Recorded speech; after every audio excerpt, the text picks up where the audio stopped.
नमस्कार साथियों। वृश्चिक राशि वालों का इस वीडियो में बहुत बहुत स्वागत है।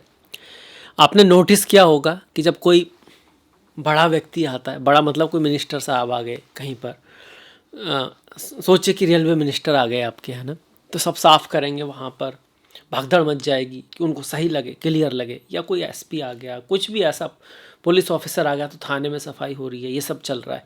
क्यों? क्योंकि उस व्यक्ति के पास कोई पद है, कोई वैल्यू है। आप, ऐसा नहीं है कि उसके पास चार आंखें हैं, ऐसा भी नहीं है उसके पास चार हाथ हैं, पर उसके पास वो पोस्ट है, पोजीशन है, वो वैल्यू है। वो वैल्यू ऐसे ही नहीं है, कुछ तो ऐसा कर ही रहा है दुनिया में जिसकी वजह से उसकी वैल्यू है। ऐसे ही आप देखो कि $1 भी है और ₹1 भी है, पर $1 में 80 रुपये आ रहे हैं, और कोई दिनार भी है एक दूसरा, उसमें हो सकता है डॉलर से भी ज़्यादा आ रहा है। पर अगर आप ऐसे देखोगे तो कहोगे यार कागज ही तो है, जैसे दो हाथी तो हैं, पर वो वैल्यू है उसकी। तो जो वैल्यू ऐड करता है दुनिया में, जीवन में, समाज में, उसको उतनी ही वैल्यू मिलती है यहाँ पर। कई बार कुछ दुर्भाग्य सौभाग्य होता है, कई बार होता है कि करते हैं तभी नहीं मिलता, पर मोटा मोटा ऐसा ही है दुनिया में।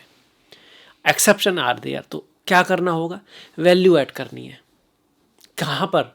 अपने ऊपर पहले तो ध्यान रखना है, क्योंकि आप खुद कुछ होगे तो वैल्यू ऐड करोगे, फिर लोगों की, दुनिया में, परिवार में, समाज में जो जितनी वैल्यू ऐड करेगा उसको भी उतनी वैल्यू मिलेगी। आज नहीं तो कल, देर नहीं तो सवेर। दूसरा कोई शॉर्टकट नहीं है। वृश्चिक राशि के लिए बहुत बड़े चेंजेस आ रहे हैं, सभी के लिए आ रहे हैं। परिवर्तन हो रहा है। मंगल बुध का एक योग बन रहा है। मंगल तो आपकी कुंडली के राजा हैं और वो बैठे हैं बुध के साथ 12वें भाव में, तुला राशि में। तो इसके ऊपर बातें करेंगे। सूर्य और शुक्र जो हैं उनका भी एक योग बनेगा 17 तारीख तक।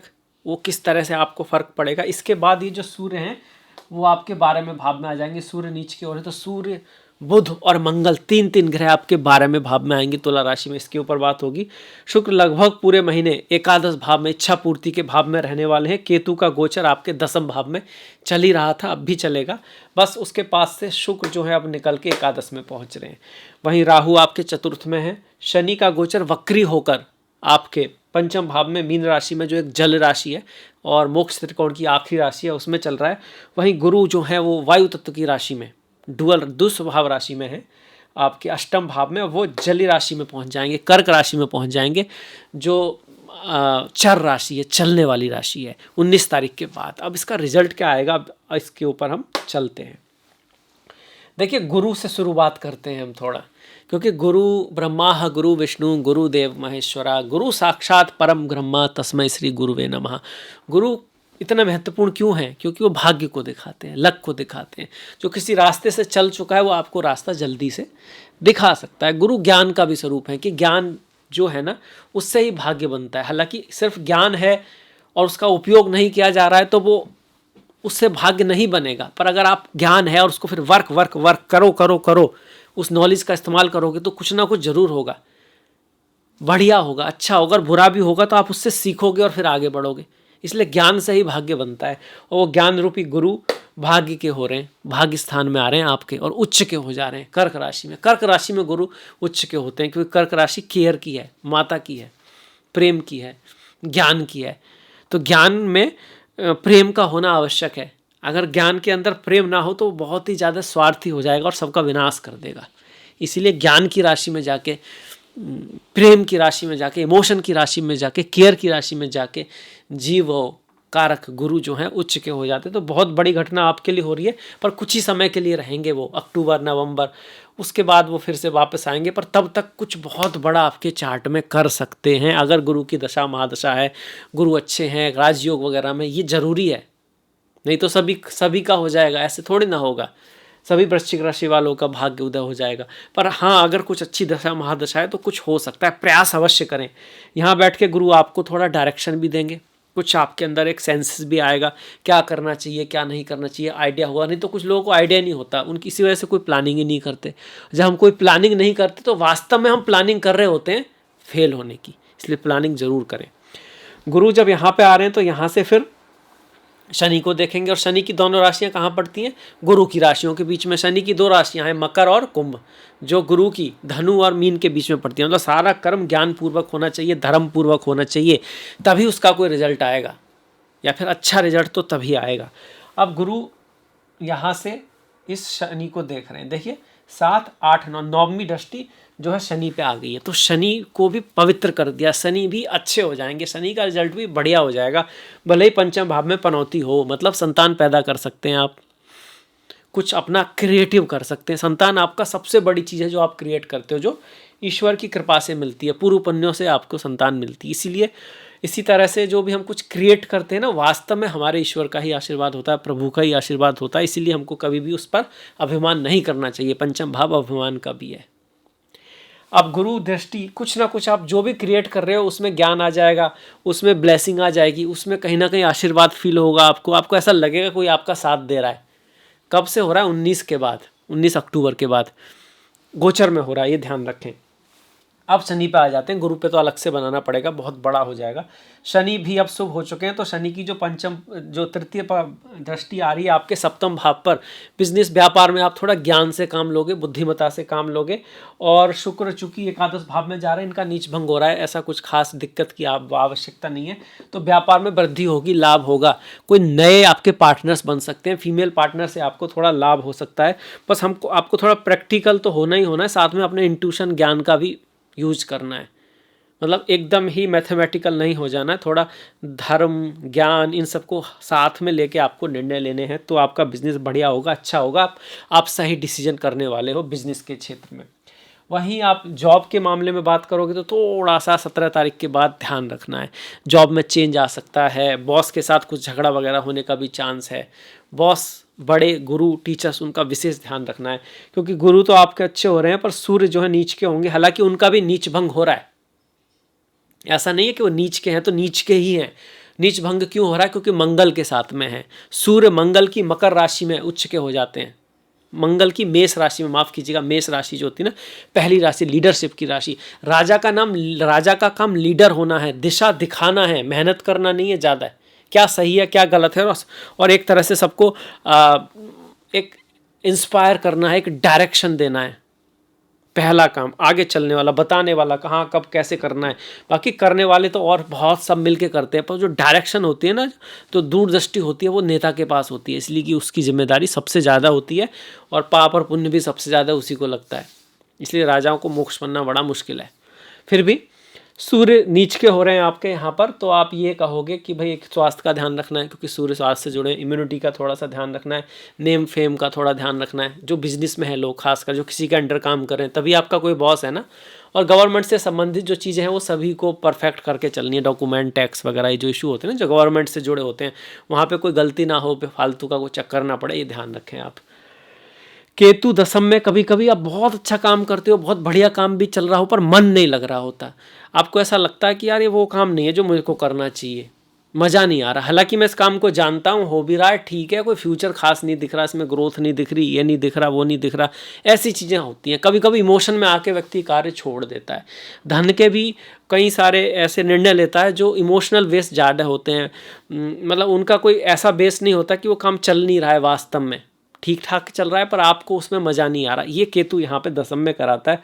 और कभी कभी ऑफिस की जगह पे कुछ हिडन इशू होते हैं, हिडन प्रॉब्लम होती है जो अचानक से सामने आती है, ऐसा भी देखा गया है। किसी के अगर घुटनों में दिक्कत है, दशम भाव घुटनों का भी होता है, बॉडी पार्ट्स की बात करें तो थोड़ा संभल के रहें। किसी को हार्ट की कोई प्रॉब्लम है, दिल की कोई प्रॉब्लम है, तो राहु चौथे भाव में चल रहे हैं, वहाँ भी ध्यान रखना है। राहु चौथा भाव मदरलैंड का भी है, तो माता की मातृभूमि से कोई ना कोई कनेक्शन भी दिखाता है, और उससे डिससेटिस्फैक्शन भी किसी कारण से रहता है। कितनी भी कोशिश करें वहाँ पर कुछ हो नहीं पा रहा है, इस तरह की कुछ असमंजस की स्थिति। तैयारी करके गए पर फिर ऐसा लगता है तैयारी अधूरी है।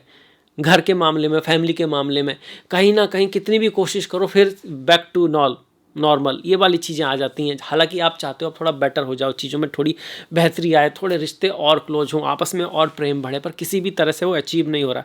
प्रयास करते रहना है, हार नहीं मानना है।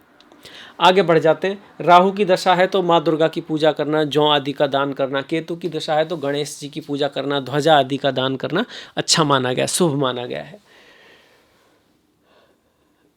केतु वो है जो आपका पास्ट है, पास्ट के कर्म आपके सामने आते हैं। राहु वो है जो फ्यूचर है, जो आपका नहीं है, तो उसमें गलती होने के चांस है, उस गलती की वजह से हम फंसते हैं।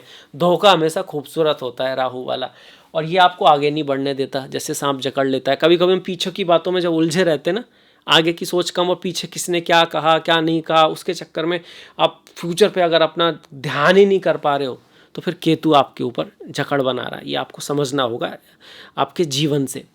12वें भाव में इतने सारे ग्रह खर्चे को तो दिखाते हैं भैया 100%। कुछ ना कुछ खर्चा, यात्रा, ट्रैवल, स्पिरिचुअलिटी, अध्यात्म, ये सब। अपने पति पत्नी से थोड़ा दूर रहना, कोई सैया सुख का भाव है, प्रेम में थोड़ा कुछ ना कुछ दूरी आना, इस चीज़ को दिखाता है। अगर जन्म कुंडली में ही यहाँ पर मंगल, शनि, राहु होते हैं, तो अक्सर ऐसे लोगों को प्रेम वगैरह में थोड़ी दिक्कत आती है, ऐसा देखा गया है। गोचर में आएंगे तो ऐसा नहीं है, पर जिसकी कुंडली में ही बैठा है और फिर गोचर में आ रहा है, तो वहाँ पति पत्नी के बीच में थोड़ा डिस्टर्बेंस होने का चांस होता है। कई बार वो डिस्टर्बेंस अच्छा भी होता है कि ट्रांसफ़र हो गया आपके पति का, पत्नी का, प्रेमिका का, तो दूर चले गए ना एक दूसरे से, तो कई बार उस सेंस में भी होता है, उस तरह की दूरी भी बनाता है। मंगल लग्नेश मतलब यात्रा, राशि के स्वामी है, वृश्चिक राशि के वीडियो तो राशि का स्वामी होके 12वें भाव में जाना कई बार खो जाने को भी दिखाता है, कि हम अपने विचारों में अपने ही दुनिया में खोए हुए हैं। और अपनी ही दुनिया में जब कोई खोता है तो कभी कभी बहुत बड़ा भी क्रिएट कर देता है। खासकर ये ऐसी चीज़ होती है जहाँ पर इमेजिनेशन की आवश्यकता है, ऐसे राइटिंग, बुक आप लिख रहे हो, क्रिएटिविटी, मूवी, ये सारी चीज़ें, क्योंकि वहाँ आप जब तक होगे नहीं तो कोई एक रचना निकल के कैसे आएगी। पर सभी तो उस लाइन में है नहीं, तो दूसरी लाइन जहाँ more practical presence of mind चाहिए, वहाँ ये थोड़ा सा डिस्टर्ब करता है मंगल का यहाँ पे आना। मंगल 6ठे भाव का स्वामी भी है, 12वें भाव में जाके विपरीत राजयोग भी बना रहा है, पर ये बहुत ज़्यादा स्ट्रॉन्ग विपरीत राजयोग नहीं है, क्योंकि राशि का स्वामी खुद मजबूत नहीं है, राशि का स्वामी ही विपरीत राजयोग में जा रहा है। तो इतना तो जरूर कह सकते हैं, आपकी लाइफ में शत्रु आते हैं और कई बार मिस्टीरियस तरीके से चले भी जाते हैं, और मिस्टीरियस तरीके से आते भी हैं आपकी लाइफ में, और रोड़े आपको पता नहीं लगता कि भैया कब किसने क्या रोड़ा अटका दिया, और फिर निकल भी जाता है। ऐसा वृश्चिक राशि के वालों में होता रहता है, कई बार होता है। रहस्य की राशि है, ट्रांसफॉर्मेशन की राशि है, बदलाव की राशि, उतार चढ़ाव की राशि, तो उसको तो आप रोक ही नहीं सकते। पर अगर आप ये सीख जाओ कि जब बढ़िया है तो उसमें आपको अपने आप को ग्रो कैसे करना है, और जब खराब है उसमें आपको मेंटेन कैसे रखना है, तो फिर आप बहुत बड़ा कर सकते हो, क्योंकि 10वें भाव में ही सूर्य आपके बैठे हुए हैं।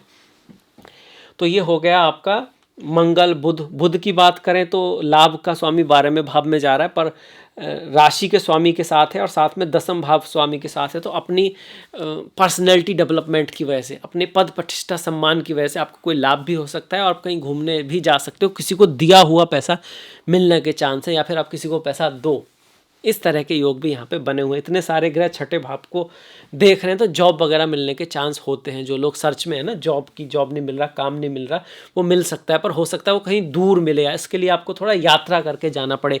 रिलेशनशिप में और थॉट्स में आपको थोड़ा सा ध्यान रखें, नींद ना आना, विचारों में डिस्कम्फर्ट का होना, एक दूसरे से विचार ना मिलना, ऐसा बढ़ सकता है। क्योंकि तुला राशि जो है वायु तत्व की राशि है, जो हमारी थॉट्स को दिखाती है, विचारों को दिखाती है, दूसरों के संबंध को दिखाती है, एक दूसरे की। तो ऐसा हो सकता है कि आपके जो साथी हैं, पार्टनर हैं, वो थोड़े से हावी होने की कोशिश करें, आपको अपनी तरह से चलाने की कोशिश करें। तो उस समय ये देखना है वो सही है या गलत है।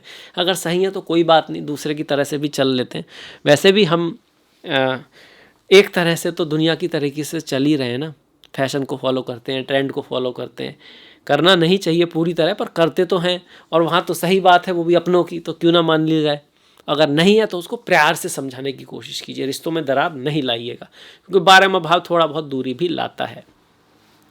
अब इसके बाद बढ़ जाते हैं त्योहारों की तरफ। त्योहारों की बात करें तो बहुत सारे त्यौहार हैं। 1 तारीख की नवमी है आपका, 2 तारीख का दशहरा है, गांधी जयंती है, 10 तारीख की माफ़ कीजिएगा करवा चौथ है, 18 तारीख की धनतेरस है, 20 की दिवाली है, 22 की गोवर्धन है, 23 का भैया दूज है, 27 की छठ है। तो इन सारे त्योहारों की आपको हार्दिक शुभकामनाएं हो।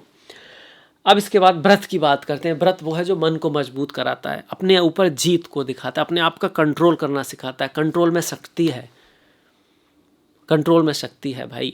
जो कंट्रोल अपने आप को कर सकता है ना, वो दुनिया बदल सकता है, क्योंकि दुनिया बदलने के लिए पहले खुद को बदलना है, और खुद को बदलने की शुरुआत यहीं से होती है। 7 तारीख की अश्विनी पूर्णिमा है, 3 तारीख की पाप अंकुशा एकादशी है, 17 तारीख की रामा एकादशी है। ओम नमो नारायणाय, ओम नमो भगवते वासुदेवाय। 4 और 18 का प्रदोष व्रत है। 19 तारीख की शिवरात्रि, चिदानंद रूपा शिवोहम शिवोहम ओम नमः शिवाय। 10 की संकष्टी, 21 की कार्तिक अमावस्या और 17 तारीख की तुला संक्रांति है। सूर्य जो है वो आत्मा है, आत्मा सो परमात्मा, और आत्मा सबके अंदर एक है, क्योंकि परमात्मा तो एक ही है ना। इसीलिए संक्रांति के दिन अगर किसी का जन्म हुआ हो तो उसको संक्रांति का फास्ट करना चाहिए। अमावस्या है, संक्रांति, ये सारे जो दिन होते हैं ना, वो दान पुण्य, किसी की मदद करने के लिए अच्छे, ज़्यादा अच्छे होते हैं। बाकी मदद के लिए तो सभी दिन अच्छे होते हैं। अब इसी के साथ मैं विदा लेता हूँ। अगर आपको अच्छा लगा है तो लाइक कीजिएगा, शेयर कीजिएगा, आलस से बिल्कुल मत कीजिएगा, क्योंकि डिसिप्लिन से शनि मजबूत होते हैं, आलस से शनि कमज़ोर होते हैं। कुछ अच्छा लगा है तो बताइएगा, कुछ बुरा लगा है तो कहिएगा, कोई ना कोई कमेंट कर दीजिएगा। आपसे मुलाकात होगी नेक्स्ट वीडियो में, तब तक के लिए आपका पहले तो दिल से बहुत बहुत धन्यवाद। आपने अपना कीमती समय दिया इस वीडियो को, और नमस्कार।